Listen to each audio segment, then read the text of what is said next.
Hello. In our previous episode, we talked about the likelihood of a US bond crash and also the likely impact of the US tariffs on US markets, which could lead into a technical recession. Therefore, I mentioned that we should look for investment opportunities elsewhere outside of the US. You can watch this episode by clicking on the link above. Today, we shall look at whether Singapore is a country that we can park our funds in. We look at the Singapore economy to identify whether there's a potential growth and if the Singapore stock market is considered undervalued. Singapore's economy is primarily based on high-value, diversified mix of manufacturing and services sectors. These sectors are supported by a strong focus on innovation, a business-friendly environment, and strategic investments in infrastructure, education, and human capital. Singapore is also a regional, continental, and global hub for the management and operations of various MNCs because of its strategic location in close proximity with other Asia-Pacific markets, along with its advanced connectivity and infrastructure. The Port of Singapore is also the second busiest in the world by cargo tonnage and is the busiest transshipment port in the world. With all this first-world infrastructure, is Singapore's economy bound to continue its growth by the end of 2025 and beyond? Hello everyone, welcome back to SDA Club, the club for stock trading and analysis. This channel is dedicated to providing you with high-quality tutorials, guides, and insights that demystify the world of trading. Join us as we will share more trading secrets and valuable insights. To stay updated and to be the first to access these valuable resources, hit the subscribe button now. By subscribing, you're opening the door to a world of trading and maximizing your potential for success. Before we dive in, here's a quick disclaimer. The information in this video is for educational purposes only. It's not a call to buy or sell. I also discussed about a 3-indicator framework to identify a possibility of an economic recession in my previous episode. So, what are the 3 indicators? These 3 indicators are GDP growth, employment rate, and industrial output. So, let us dive deeper and take a look at these indicators in the context of the Singapore economy. Let's first take a look at Singapore's GDP.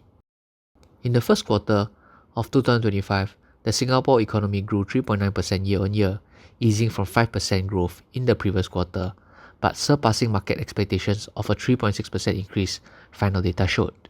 The expansion was primarily driven by strength in the wholesale trade, manufacturing, and finance and insurance sectors.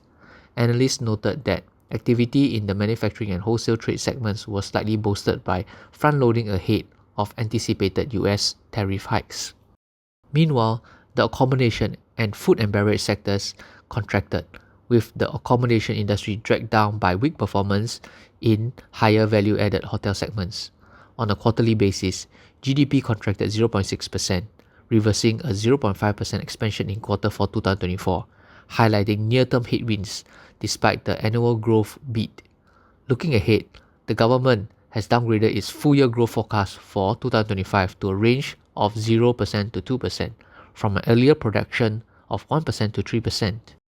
Now, what about the unemployment rates in Singapore? Singapore's seasonally adjusted unemployment rate rose to 2.1% in Q1 2025, up from 1.9% in the previous 3 quarters. This marked the highest jobless rate in a year, driven by slowing economic activity and escalating global trade tensions. Retrenchments slightly fell to 3,300 versus 3,680 in Q4, with most sectors seeing stable or lower layoffs. Business reorganization or restructuring remained the leading cause of retrenchments. Meanwhile, total employment growth slowed significantly to 2,300 versus 7,700 in Q4, as both resident and non-resident employment eased.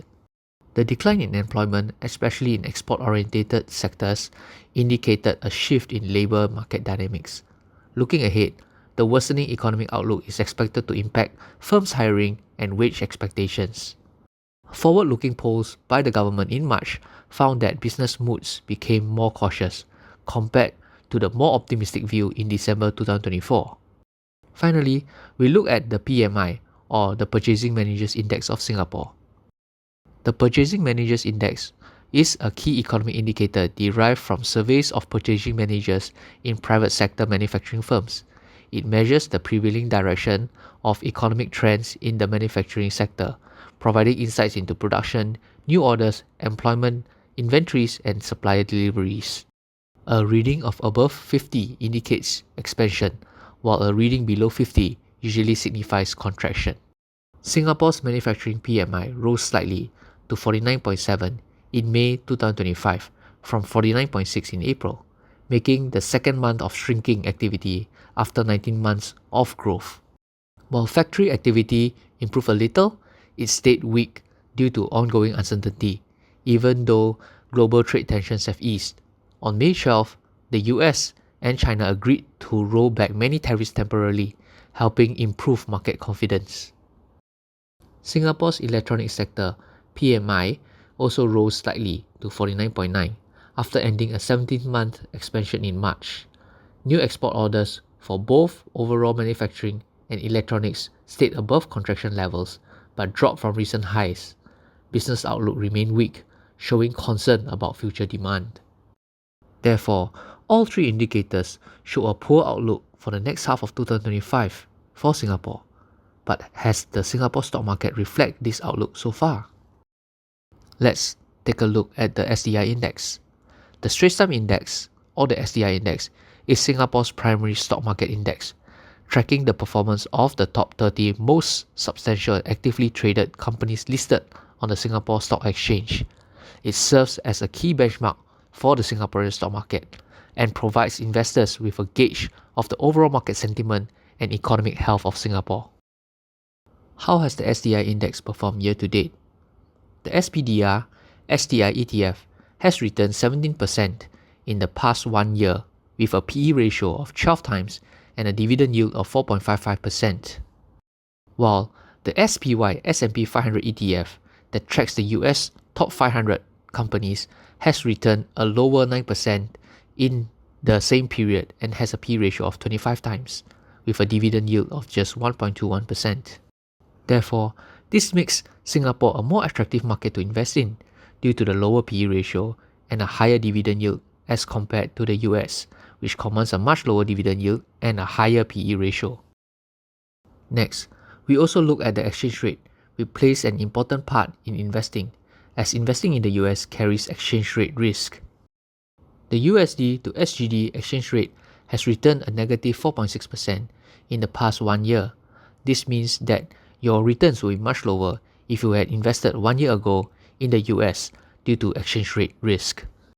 Even though I think that the Singapore economy is going to be softer in the next half of the year, based on the economic data and analyst expectations, I still think moving a portion of your portfolio to Singapore seems to be a wiser choice in the near term, should you wish to build your portfolio by collecting higher dividend payouts without having to worry about exchange rate risk and wider market movements.